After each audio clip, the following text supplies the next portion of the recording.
Ça faisait longtemps que je m'étais pas intéressé aux aspirateurs balais dans la tranche des 100 €. Ça fait du bien de revenir à ses premières amours, mais surtout de voir comment le marché évolue dans cette tranche de prix. Bienvenue sur AviExpress pour le test du Jigou C300. Alors pour le coup, il s'agit d'une marque qui est totalement inconnue au bataillon, en tout cas en ce qui me concerne, mais toutes les marques ont été inconnues avant de devenir célèbres. Vous avez une forme et un design qui est plutôt travaillé, plutôt léché comme vous pouvez le voir, avec alors différentes couleurs, plutôt orientées dans les gris métallisés, avec des liserés roses. Ici, ça lui va globalement plutôt bien. Une taille de guêpe à ce niveau-là. Et un poids très contenu, on peut même dire qu'il est léger. On est ici sur un aspirateur qui pour la partie tête pèse 1,5 kg, sachant que ma moyenne est en général à 1,6 kg, 1,7 kg. Vous avez une batterie amovible ici sur la partie inférieure. Elle devrait permettre à l'aspirateur de tenir 45 minutes en puissance minimale de succion évidemment. Elle alimente un moteur de 400 watts, 30 kPa de dépression situé en position arrière. Lui-même piloté par un écran assez cool comme vous pouvez voir, un écran couleur qui vous indiquera le niveau de puissance utilisé que vous allez pouvoir régler en utilisant l'interface tactile qui est juste ici. Ça chante bien. Et vous avez aussi le niveau de batterie restante ainsi que le niveau de saleté présent sur le sol. Le compartiment à poussière qui fait d'après la marque 1,20 litre, effectivement si on prend cette taille là il fait 1,20 litre, mais en espace utile on sera plutôt sur un 400-500 ml, se vide en appuyant sur le bouton que vous avez là. Essentiel dans les aspirateurs balais, le système de filtrage HEPA, vous en avez un juste ici, interchangeable, il y en a un de remplacement qui est livré à l'intérieur du package. Il s'agit du filtre à particules fines et allergènes qui est quand même assez fondamental pour éviter que se retrouvent en suspension dans l'air les différentes saletés qui avant se retrouvaient au sol.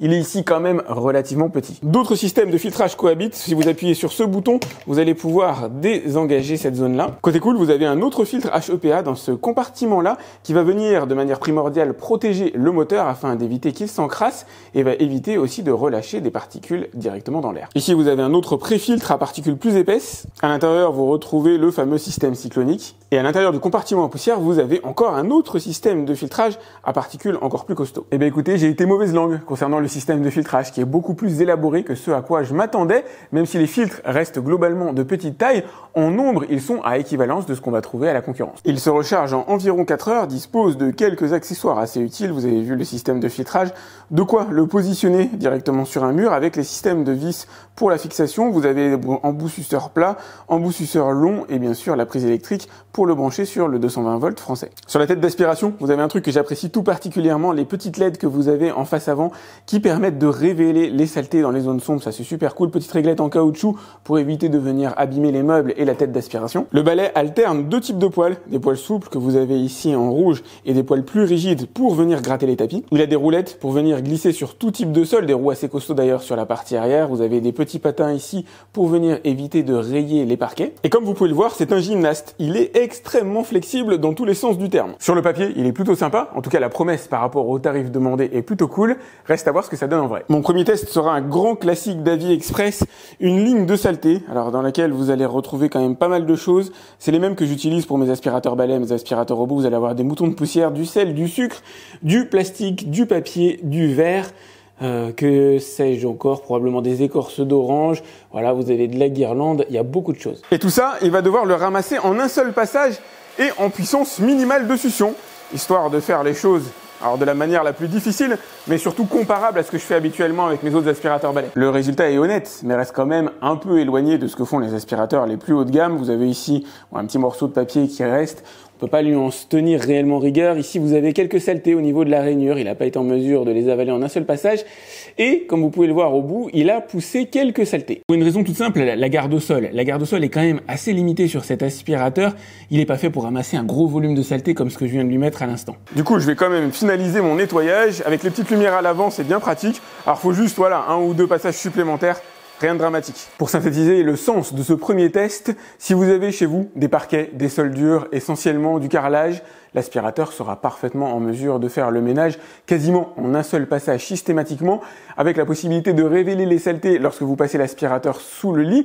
On fera un petit parti maniabilité tout à l'heure, mais il n'y a pas besoin de dépenser des fortunes lorsqu'on a ce type de sol à la maison, sauf si vous avez des animaux. Là, on est dans un autre cadre, dans une autre sphère, mais juste sur parquet carrelage, l'aspirateur est largement suffisant. Bon, même s'il n'est pas cher, je vais le mettre à égalité au niveau des tests avec mes autres aspirateurs pour pouvoir les comparer.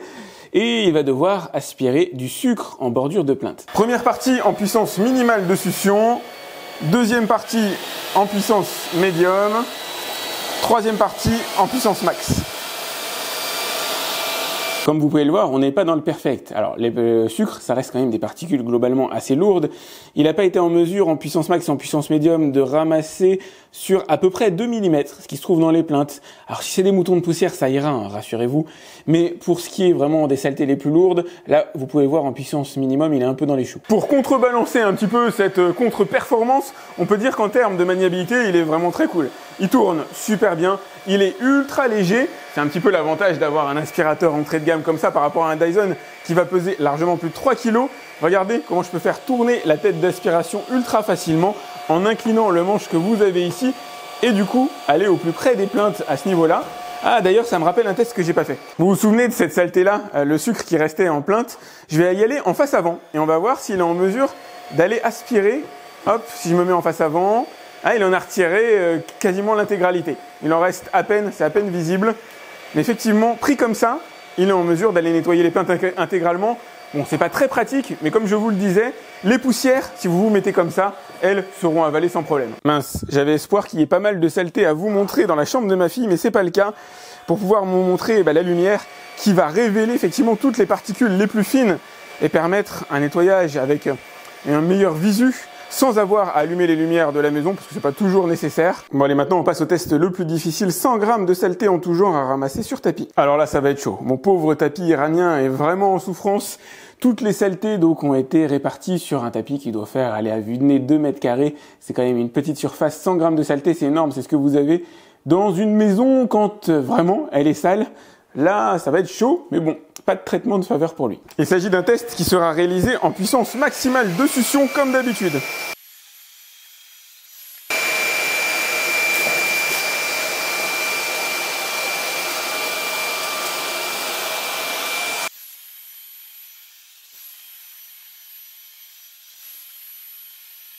Eh bien écoutez, le résultat est pas mal du tout. À hauteur d'homme, je vais pas dire qu'il reste plus rien, mais il a enlevé toutes les saletés les plus costauds, les plus grosses.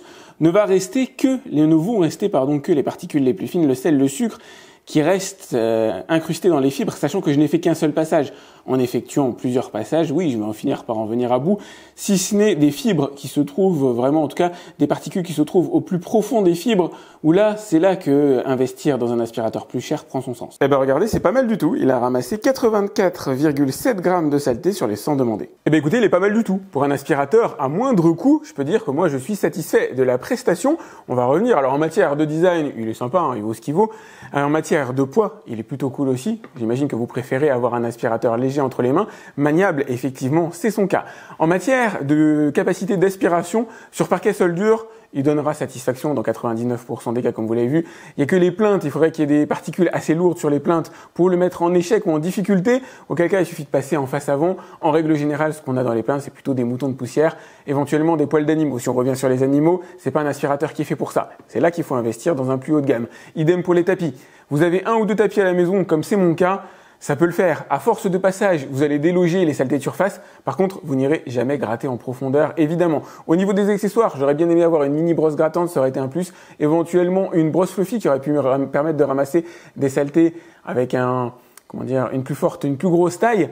Là, il va avoir tendance à en pousser certaines si vous avez des amas de saleté, si vous avez passé le balai un peu avant et que vous voulez juste ramasser ces saletés agglomérées. Bon, il est un petit peu moins à son aise dans ce registre-là, mais ça reste de l'ordre du symbole et qui vous rendra votre maison nickel. La question sur ce genre d'aspirateur, finalement, c'est pas dans leur capacité à nettoyer une maison comme la mienne, avec du carrelage essentiellement ou du parquet, c'est plus dans la durée de vie. Vous achetez un aspirateur 100 €, je suis incapable de vous dire à l'heure actuelle quelle est sa durée de vie présumée. On n'est pas sur une marque notoire, comme pourrait l'être un Dreamy ou comme pourrait l'être un Samsung, un Dyson, etc. Donc forcément, la durée de vie va être impactée, à vous de voir si vous avez envie de placer votre bille là-dedans. Si vous achetiez un aspirateur 2 fois plus cher, vous auriez eu des meilleures performances sur tapis. Vous auriez été autour de 95 grammes au lieu de 85 sur les 100 demandés avec une brosse grattante. Donc vous auriez eu un surcroît de performance, mais pour 2 fois plus cher. Si vous n'avez quasiment que des sols durs chez vous, ça peut valoir le coup, encore une fois, à mettre en balance avec la durée de vie potentielle pour lequel j'ai absolument aucun retour, j'en ai pas trouvé sur internet. Si, niveau temps de chargement et niveau durée autonomie, on a une batterie qui est plutôt cool. Alors déjà, elle est détachable, c'est quand même plutôt sympa. Dans l'absolu, vous pourrez la changer, ce qui est assez chouette, on va dire, en tout cas pas mal demandé. 45 minutes en puissance de succion à faible puissance. Si vous êtes en puissance max, vous serez autour d'une dizaine de minutes, probablement plutôt 8 si jamais vous utilisez la brosse en même temps. Vous pouvez toujours utiliser l'aspirateur sans brosse, hein, c'est pour ça que je fais la nuance. C'est des performances honnêtes par rapport à la moyenne du marché. Un Dyson ne fait pas mieux, un Dyson aspire en puissance max autour de 10 minutes, donc on est à peu près dans le même genre de registre. 4 heures pour le recharger, ça par contre c'est un petit peu long. Voilà ce que je pouvais vous en dire. N'hésitez pas à liker cette vidéo, c'est important pour moi. Pensez à vous abonner à ma chaîne si ce n'est pas déjà fait. Je vous ai mis le lien pour aller voir son tarif directement dans la description. Effectivement, c'est des bons tarifs. En tout cas, c'est la possibilité d'acquérir un aspirateur à relativement peu cher, en tout cas je trouve, comparativement à ce que je peux tester habituellement. Donc c'est plutôt cool de revenir sur ce segment-là. Si ça vous intéresse, je testerai tout simplement d'autres marques.